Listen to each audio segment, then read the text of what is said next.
بسم اللہ الرحمن الرحیم۔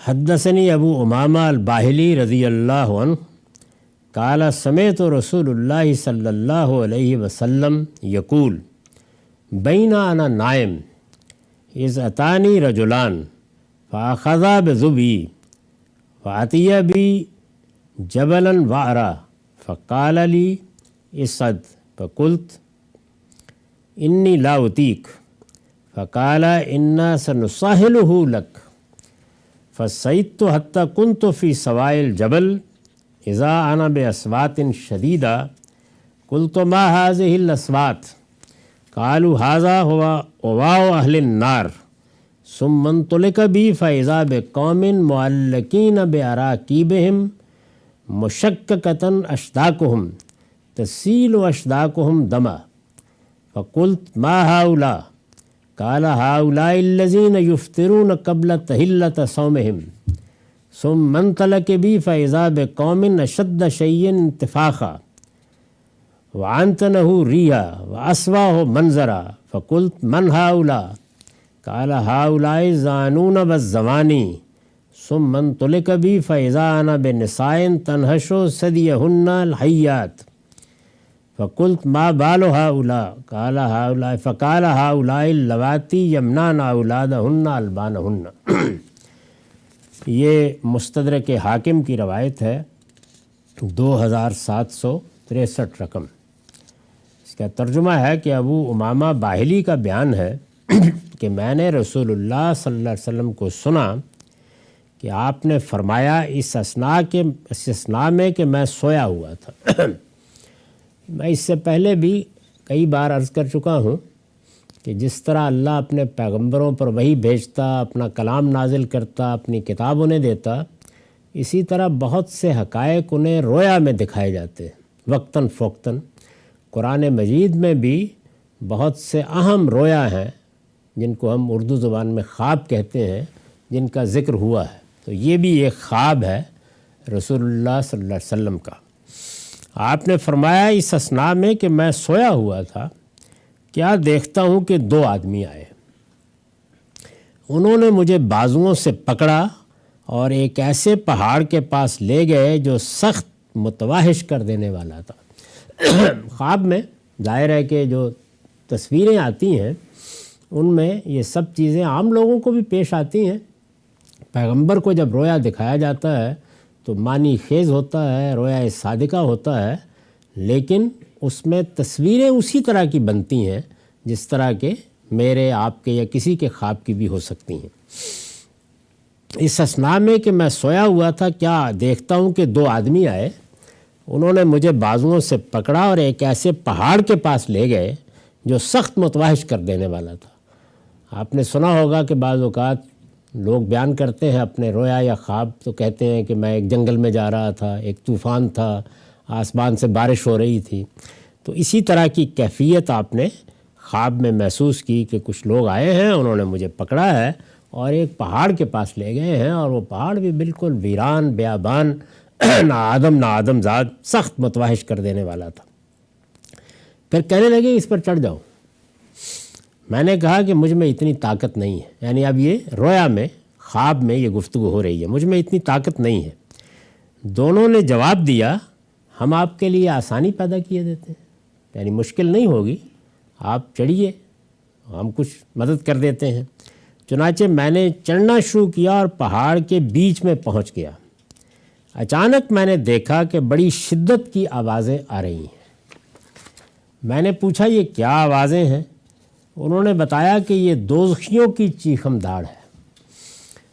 اس سے پہلے بھی بعض ایسی روایتیں آ چکی ہیں کہ جس میں رویا میں یا خواب میں تمثیل کے انداز میں رسول اللہ صلی اللہ علیہ وسلم کو دوزخ جنت دکھائی گئی ہے۔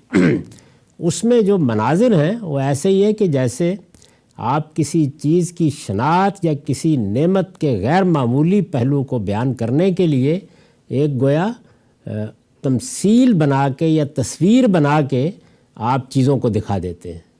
یعنی یہ کوئی حقیقی جنت یا حقیقی دوزخ نہیں ہے، بلکہ جو دنیا میں ہم کام کرتے ہیں اس کے نتائج جس طرح کے وہاں سامنے آئیں گے ان کی تمثیل ہے، یہ بتانا مقصود ہے۔ تو یہ کیا واضح ہے؟ انہوں نے بتایا کہ یہ دوزخیوں کی چیخم داڑ ہے۔ پھر مجھے آگے لے جایا گیا تو میں نے دیکھا کہ سامنے کچھ ایسے لوگ ہیں جنہیں ان کی کوچوں سے باندھ کے لٹکایا گیا ہے، یعنی جس طریقے سے جانور کو آپ لٹکا دیتے ہیں دونوں پاؤں باندھ کر الٹا، تو اس طرح لٹکے ہوئے ہیں، باندھ کے لٹکایا گیا ہے، ان کے جبڑے چیر دیے گئے ہیں اور ان سے خون بہہ رہا ہے۔ یعنی یہ آپ نے وہاں پہ تصویر دیکھی۔ میں نے پوچھا یہ کون ہے؟ انہوں نے بتایا یہ وہ لوگ ہیں جو روزہ پورا ہونے سے پہلے اس کو توڑ دیا کرتے تھے۔ یعنی اللہ کی ایک بڑی عظیم عبادت ہے روزہ رکھا اور اس کے بعد اس کو جانتے بوجھتے توڑ دیا، اللہ کی نافرمانی کرتے ہوئے توڑ دیا۔ یہ معلوم ہے کہ جب رسول اللہ کے زمانے میں بھی کسی شخص نے یہ کہا تو آپ نے ایک بڑا کفارہ اس کو بتایا کہ یہ روزہ توڑ دے۔ ایک ہے روزہ نہیں رکھا کسی وجہ سے، رکھ کے توڑ دیا۔ تو فرمایا کہ میں نے دیکھا تو مجھے بتایا گیا کہ جو روزہ پورا ہونے سے پہلے اس کو توڑ دیا کرتے تھے۔ پھر وہ اور آگے لے گئے تو کیا دیکھتا ہوں کہ کچھ لوگ ہیں جن کے جسم بری طرح پھولے ہوئے ہیں، ان سے سخت بدبو اٹھ رہی ہے اور وہ بڑا ہولناک منظر پیش کر رہے ہیں۔ میں نے پوچھا یہ کون ہیں؟ انہوں نے بتایا یہ زنا کرنے والے مرد اور عورتیں ہیں۔ پھر مجھے آگے لے جایا گیا تو کیا دیکھتا ہوں کہ سامنے کچھ عورتیں ہیں جن کی چھاتیوں کو اژدہے ڈس رہے ہیں۔ میں نے پوچھا ان کا کیا معاملہ ہے؟ لے جانے والے نے بتایا یہ وہ عورتیں ہیں جو بچوں کو اپنے دودھ سے محروم رکھتی تھیں۔ یعنی یہ گویا جو بظاہر لگتا ہے کہ بعض چھوٹی چیزیں ہیں بعض بڑی چیزیں ہیں، لیکن ان کے نتائج اس طریقے سے اس رویا میں یا خواب میں دکھائے گئے۔ اس پر میں نے ایک نوٹ لکھا ہے کہ یہ رسول اللہ صلی اللہ علیہ وسلم کا رویا ہے، یعنی یہ سمجھ لینا چاہیے کہ یہ حقیقی جنت اور حقیقی دوزخ نہیں ہے، بلکہ اس کی تمثیل ہے جو خواب میں دکھائی گئی۔ یہ رسول اللہ صلی اللہ علیہ وسلم کا رویا ہے جس طرح کے روایت کی ابتدا میں بیان ہوا ہے، یعنی خود آپ نے اس کو واضح کر دیا ہے کہ مجھے اس طرح کا خواب آیا۔ انبیاء علیہم السلام کو اس طرح کے رویا اس لیے دکھائے جاتے ہیں کہ ان کے حوالے سے وہ لوگوں کو آخرت کے عذاب سے ڈرائیں۔ یعنی مقصد یہ ہوتا ہے کہ ایسی تصویریں دکھائی جائیں کہ جب وہ ان کو بیان کریں تو لوگ یہ سمجھیں، جیسے کہ اسراء کے واقعے میں یہ ہوا نا کہ رسول اللہ کو 50 نمازیں دکھائی گئیں، حقیقت میں تو 5 ہی نمازیں ہیں، تاکہ نماز کی حقیقت واضح کی جائے۔ تو یہاں گویا اللہ کی جزا و سزا کی حقیقت واضح کی جانی ہے، تو اس کو ظاہر ہے کہ بہت ایکسٹریم پر ہی دکھایا جائے گا کہ اللہ کی گرفت ایسی ہو سکتی ہے۔ ان کے حوالے سے وہ لوگوں کو آخرت کے عذاب سے ڈرائیں۔ ان میں جو سزائیں دکھائی جاتی ہیں وہ تمثیلی ہوتی ہیں، یعنی وہ حقیقی نہیں ہوتی، تمثیلی ہوتی ہیں، بالکل اسی طرح جیسے ہم خواب میں بہت سی چیزیں تمثیل کے پیرائے میں دیکھتے ہیں۔ ان سے مقصود یہ ہوتا ہے کہ لوگ ان کو سن کر آخرت میں اللہ تعالیٰ کی عقوبت کا کچھ اندازہ کر لیں اور ان جرائم سے باز رہیں جن کی یہ سزائیں دکھائی گئی ہیں۔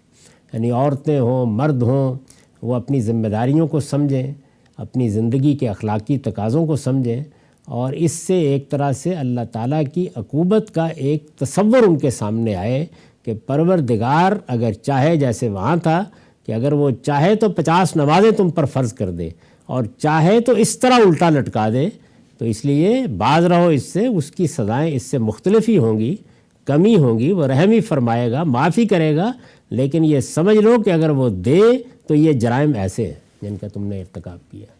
وآخر دعوانا الحمدللہ رب العالمین۔